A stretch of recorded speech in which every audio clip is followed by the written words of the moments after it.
सलामुअलैकुम uncle की है motorcycle चलो बैठ जाओ मैं तुहानू मकैनिक तक छड्ड देना की ख्याल है मैं उन्होंने बिठा लो ना मैं धक्का लगा देना खैर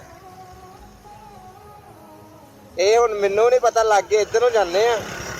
अगर किते आ गया लसानी तो जाके आएगा बैठ जाओ बिठा लो नाल क्या अल्हम्दुलिल्लाह अल्हम्दुलिल्लाह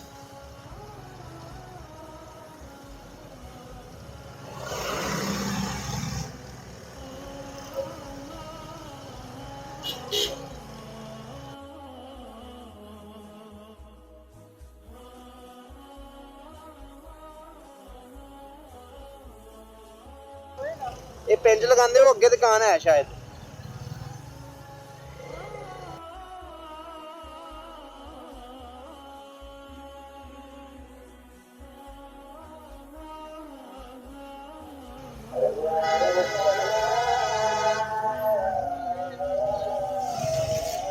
सीधे हाँ नाल ही है